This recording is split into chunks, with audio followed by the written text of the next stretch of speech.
চোখের সামনে আমার ভালোবাসা এক মেয়ের সাথে গভীর চুম্বনে লিপ্ত আছে। আমার চোখ দিয়ে অনর্গল পানি পড়ছে। তারা যে আমাকে দেখেই এই চুমুর প্রতিভা প্রদর্শন করছে। আমার সামনে যারা এমন কর্মকাণ্ডে লিপ্ত আছে তারা হলো আমার প্রাক্তন বয়ফ্রেন্ড কাই, এবং তার সাথে যে মেয়েটি এই দৃশ্যটি করছে তিনি হলেন আমার কলিজার টুকরো জেনি। আশ্চর্য লাগছে তাই না? তাহলে আমার কথাই ভাবেন, আমার কেমন লাগছে। তারা আমার সামনে এইভাবে নিজেকে জড়িয়ে ধরে এইভাবে উজাড় করে ভালোবাসছে একে অপরকে। বেস্ট ফ্রেন্ড তার এক্সের থেকে বিয়ের প্রপোজাল পাচ্ছে, সে কিনা তা না দেখেই চলে যাচ্ছে। নট ফেয়ার বলেই আমার হাত শক্ত করে চেপে ধরে তাদের প্রপোজাল দেখালো। তাই জেনিকে আংটি পরিয়ে দিচ্ছে। আবারও তারা গভীর চুম্বনে লিপ্ত হয়ে পড়ল। জিমিনের মনে হচ্ছে পা চলছে না। কোনো মতে রিক্সা নিয়ে বাড়ি আসলো সে। চাবি দিয়ে ভিতরে ঢুকরে কান্নায় ফেটে পড়ল সে। বুকের বাঁ পাশটায় ভীষণভাবে চিনচিন ব্যথা করছে। কি যে হবে এটার। রাতের বেলা আজকে রাতের খাবার খেতে আসেনি জিমিন। জিএফ সাহেব চিন্তায় পড়ে গেছে তার হাসি খুশি থাকা মেয়েকে এমন নেতিয়ে পড়তে দেখে। অনেকক্ষণ নিজের ঘরে পায়চারি করে জিএফ সাহেব থামতে না পেরে জিমিনের ঘরে গেল। জিমিন তখন বেডের নিচে বসে দুই হাত ভাঁজ করে ঢুকরে কেঁদে উঠছে। সে যে কাঁদতে কাঁদতে কেঁপে উঠছে। যেও বুঝতে পারলো তার বুকটাও কেমন চিনচিনে ব্যথা করছে। দ্রুত পায়ে মেয়ের কাছে আসলো তিনি। কি হয়েছে আমার মেয়ের? বাবাকে বল। কেউ কিছু বলেছে? কি লাগবে তোর? জিহেব অস্থির স্বরে জিজ্ঞাসা করলো। জিমিন কিছু বলছে না, শুধু জিহেবকে জড়িয়ে ধরে হাউমাউ করে কেঁদে উঠছে। মেঝেতে বসা অবস্থাতে জিহেব মেয়েকে জড়িয়ে ধরলো। জিমিন কিছু বলছে না, শুধু একধারেই কেঁদেই যাচ্ছে। বাবা, আমি এই শহরে থাকবো না, প্লিজ তুমি আমাকে অন্য কোথাও নিয়ে চলো। আমি এখানে থাকলে মরে যাব, প্লিজ বাবা। জিমি তার বাবাকে ধরে কাঁদতে কাঁদতে বলল, বাবা আমি এখানে কিছুতেই থাকবো না। যাবো মা, আমি 7 দিনের মধ্যেই আমার বদলির ব্যবস্থা করছি, চিন্তা করিস না তুই একদমই। যে হোক জিমিনকে এই বলে সান্ত্বনা দিতে লাগলো। জিমিন অনেক বড় ধাক্কা খেয়েছে, নয়তো কখনোই শহর ছাড়ার নামও নিত না। তার মেয়ে যা চাইছে তাই দিবেন তিনি।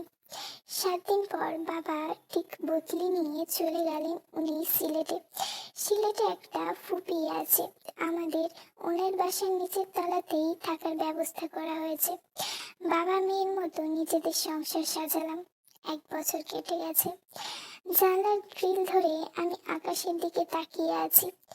আকাশে মেঘের খেলা চলছে, বিদ্যুৎ চমকাচ্ছে, কিন্তু আমার মনে যে 1 বছর আগে তুফান চলছিল সেটা এখনো বইছে।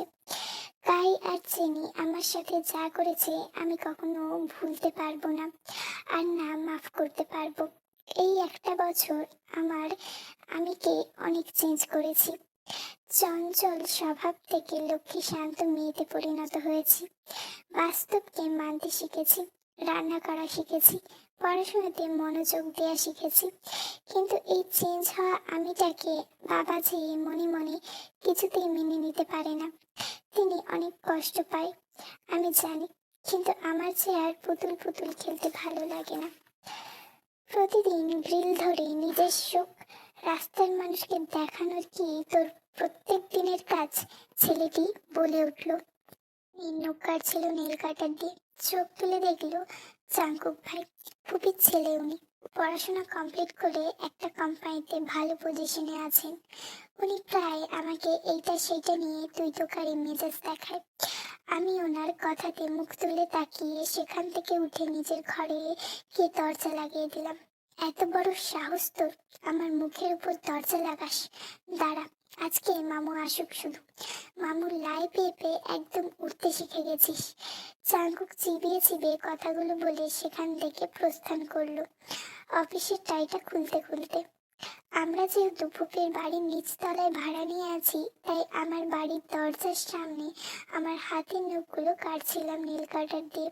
আর ওনার তখনই অফিস থেকে আগমন ঘটলো।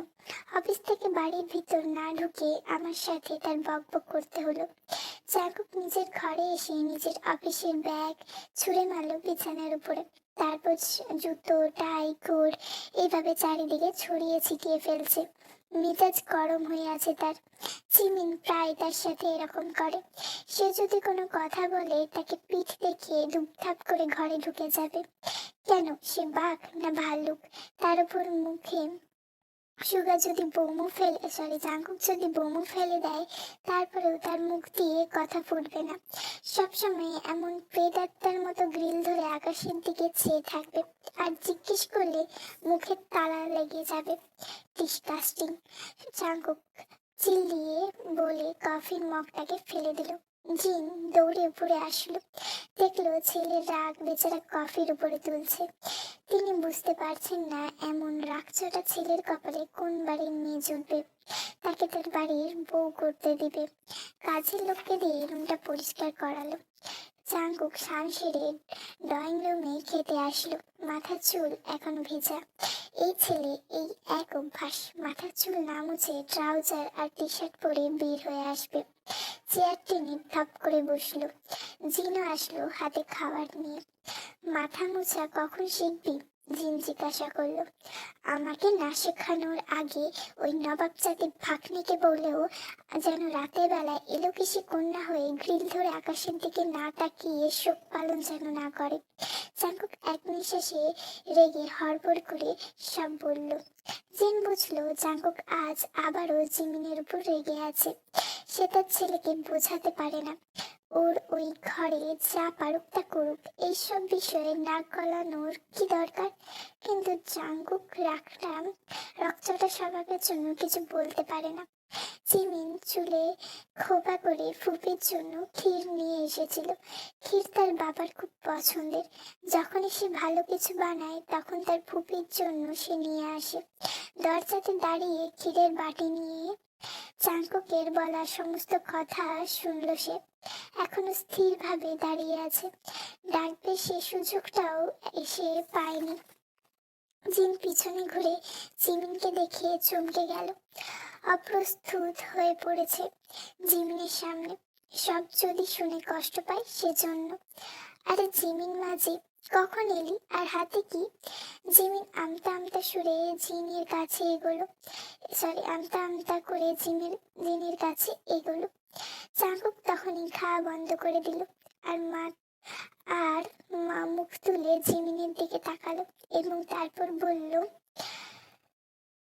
পারমিশন নিয়েছে কারো ঘরে আসতে হয় এই শিক্ষাও পায় নাই, আজীবন শোক পালন করার শিক্ষা পেয়ে গেছে। জাঙ্কুক বলল, ফুপি, আমি বাবার জন্য আর তার ফেভারিট ক্ষীর বানিয়েছিলাম, ভাবলাম তোমাকে দিয়ে যাই। এখন আমি আসি।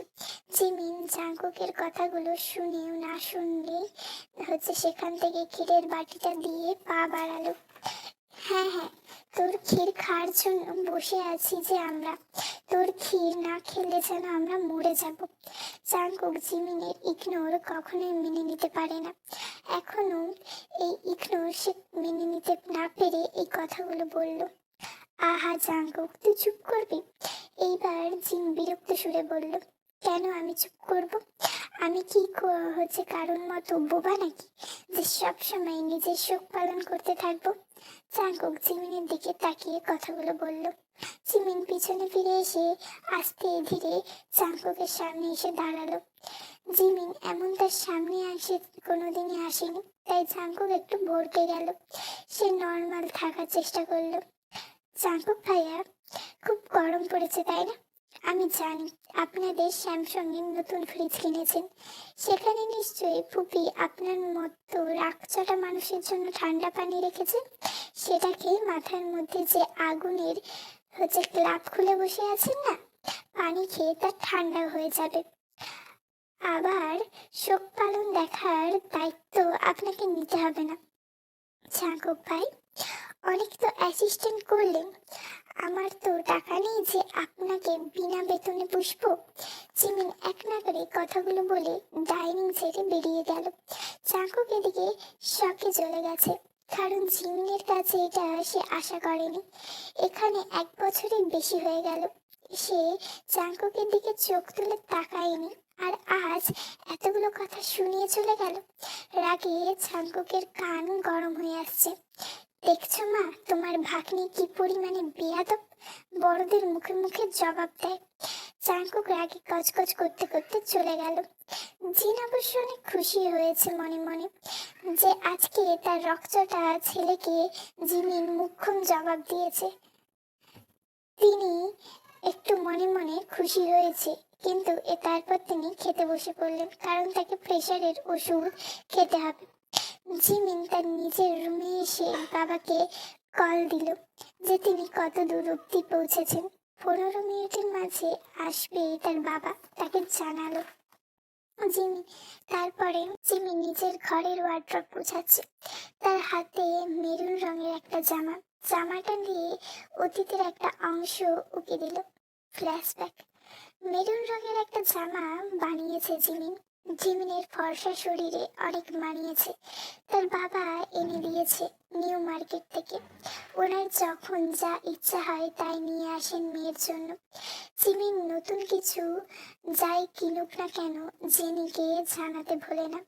তাই সে তৎক্ষণাৎ জেনিকে ফোন দিয়ে জানিয়ে দিল যে তার বাবা তার জন্য একটা নতুন জামা এনেছে।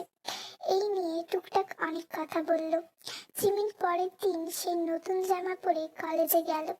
সেখানে গিয়ে দেখলো কাই আর জেনি একসাথে দাঁড়িয়ে কথা বলছে। তার পরনেও একটা মেরুন রঙের জামা। তোমরা এখানে? জিমিন জিজ্ঞাসা করলো অবাক হয়ে। ইয়ে মানে আমি তোমার সাথেই দেখা করতে এসেছিলাম, তখন দেখি জেনিও তোমার জন্য অপেক্ষা করছে, তাই আমিও তোমার জন্য অপেক্ষা করছি। কাই অপ্রস্তুত ভাবে জবাব দিল। জেনির মুখের রং উড়ে গেছে জিমিনকে দেখে। একে তো জিমিনকে তার থেকে বেশি সুন্দর লাগছে। মেকআপ ছাড়াও জিমিন পরি, অথচ সে এত সুন্দর করে সেজে এসে জিমিনের মতো সুন্দর লাগছে না। তোমরা আমাকে কত ভালোবাসো, জিমিন খুশি হয়ে বলল। এদিকে কাই আর জিনিও বুকের উপর থেকে মনে হচ্ছে ভয়টা কেটে গেল। কাই সাইডে, জিমিন মাঝে, আর তার পাশে জেনি। তিনজনে মিলে একসাথে হাঁটছে। কাইয়ের পাশে জিমিনকে দেখে জেনির চোখ মুখ এমন বিশ্রী করে আছে যে বলে বোঝানো যাবে না। তখনই জিমিনের অগোচরে কাই পিছন দিক থেকে জেনির হাত ধরল। জিমিন এদিকে আপন মনে টুকিটাকি কথা বলে হাঁটতে থাকলো। বর্তমানে ঘড়ির কাঁটার আওয়াজে তার পুরানো স্মৃতি থেকে বেরিয়ে আসলো সে। সেদিনও বুঝতে পারেনি তার উপস্থিতিতে তার অগোচরে তাদের প্রেম চলছিল। কলসের পানির মতো পরিপূর্ণ হতে চেয়েছিলাম, সেখানে তারা আমাকে শূন্যতার গহ্বরে ফেলে দিয়েছে।